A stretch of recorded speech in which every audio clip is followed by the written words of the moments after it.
सर्वांना जय भीम। माझं नाव रागिनी अजय कोरके, संपत्ती फाउंडेशनचे अध्यक्ष आहे आणि मी आज आपल्या खडकी भागामध्ये अभिजित भाऊ गडांकुश यांना भेटण्यासाठी आलेले आहे।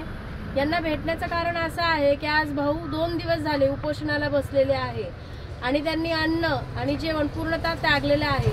मग भाऊंनी हा त्याग कशासाठी केलेला आहे त्या प्रश्नांची विचारणा करण्यासाठी आल्यानंतर असं निदर्शनात येत आहे की या खडकी कॅन्टोन्मेंटचे जे मेन अधिकारी आहेत मनीषा मॅडम, त्या इथल्या स्थानिक बऱ्याचशा प्रश्नांवरती कोणत्याही पद्धतीचं लक्ष देत नाहीये आणि सततच्या मागण्या केल्यानंतर सुद्धा पत्रव्यवहार केल्यानंतर सुद्धा कोणत्याही पद्धतीचा रिप्लाय मिळत नाही। मग त्यांच्या अशा मागण्या तरी काय आहे?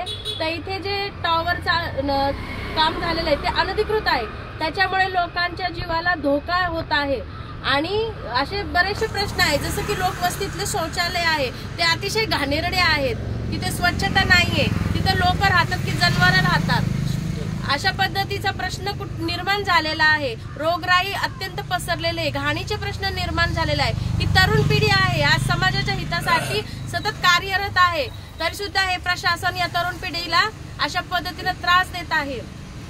त्याच्यानंतर इथले जे गाळे आहेत ते सगळे गाळे गोरगरिबांचे आहेत। अहो, हातावरती पोट असणाऱ्या लोकांचे तुम्ही गाड्या अक्षरशः उधळून लावता आणि त्यांना रस्त्यावरती त्यांचं सगळं सामान अस्तव्यस्त पसरलेलं आहे आणि मग अशा लोकांना तुम्ही इतकं मनस्ताप देता, त्या लोकांनी जायचं कुठं? म्हणजे स्वतःच्या दुःखाच्या मागण्या करायच्या कुणाकडं? त्याच्यानंतर शालेय मुलांमध्ये शिकणारी जी मुलं आहेत त्यांच्या अशा मागण्या आहे की तिथे संविधानावर आधारित मुलांना प्रशिक्षण मिळणं गरजेचं आहे, कारण संविधानाची जी मूल्य आहे ते मुलांना कळणं गरजेचं आहे। आपला हक्क काय, आपले अधिकार काय आणि आपण आपल्या हक्कासाठी न्यायासाठी कसं प्रशासनाला किंवा इथल्या सरकारला बोललं गेलं पाहिजे।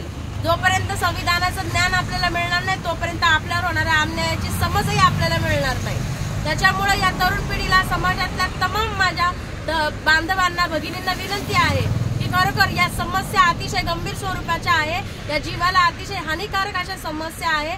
आपण एकजूट होणं गरजेचं आहे। कुणाच्या जीवाशी खेळणारे हे प्रशासन आहे आणि यांना काही फरक पडत नाही, मरा जगा उलथा काही घेणं देणं नाहीये, यांना कोणाच्या जीवाची काही घेणं देणं नाहीये।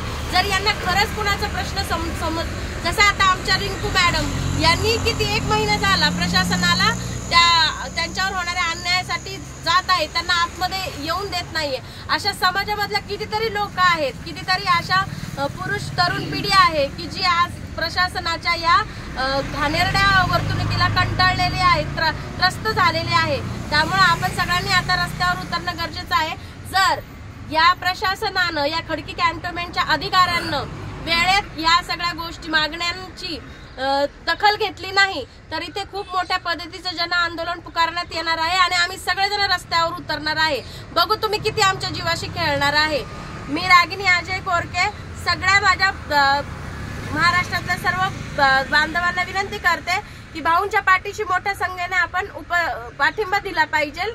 आम्ही डॉक्टर बाबासाहेब आंबेडकर बहुजन महासंघटनेच्या वतीने त्यांच्या या मागण्यांना जाहीरपणे पाठिंबा देतो। संपत्ती फाउंडेशनच्या वतीनं आम्ही सुद्धा भाऊंना पाठिंबा देतो।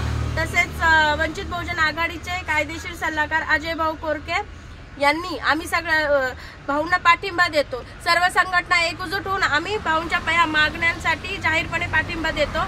मी इथंच थांबते। जय भीम, नमो बुद्धाय।